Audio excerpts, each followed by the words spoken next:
Chapitre 17. Quand on veut faire de l'esprit, il arrive que l'on mente un peu. Je n'ai pas été très honnête en vous parlant des allumeurs de réverbères. Je risque de donner une fausse idée de notre planète à ceux qui ne la connaissent pas. Les hommes occupent très peu de place sur la Terre. Si les 2 milliards d'habitants qui peuplent la Terre se tenaient debout et un peu serrés, comme pour un meeting, ils logeraient aisément sur une place publique de 20 000 de long sur 20 000 de large. On pourrait entasser l'humanité sur le moindre petit îlot du Pacifique. Les grandes personnes, bien sûr, ne vous croiront pas. Elles s'imaginent tenir beaucoup de place. Elles se voient importantes, comme des baobabs. Vous leur conseillerez donc de faire le calcul. Elles adorent les chiffres, ça leur plaira. Mais ne perdez pas votre temps à ce pinsomme. C'est inutile. Vous avez confiance en moi. Le petit prince, une fois sur terre, fut donc bien surpris de ne voir personne. Il avait déjà peur de s'être trompé de planète quand un anneau de couleur de lune remua dans le sable. « Bonne nuit, fit le petit prince à tout hasard. « Bonne nuit, fit le serpent.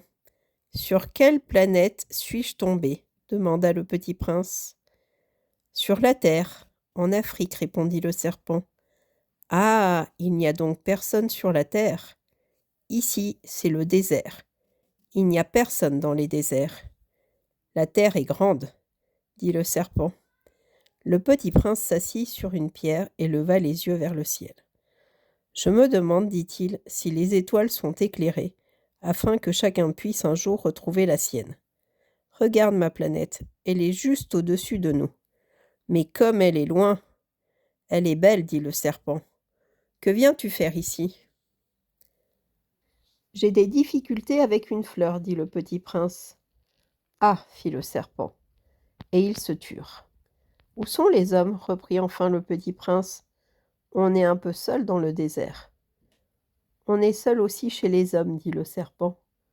Le petit prince le regarda longtemps. Tu es une drôle de bête, lui dit-il enfin.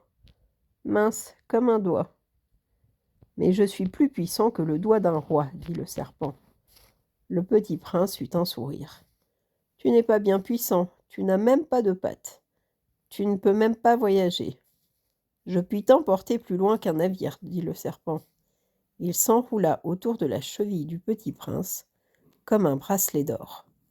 Celui que je touche, je le rends à la terre dont il est sorti, dit-il encore.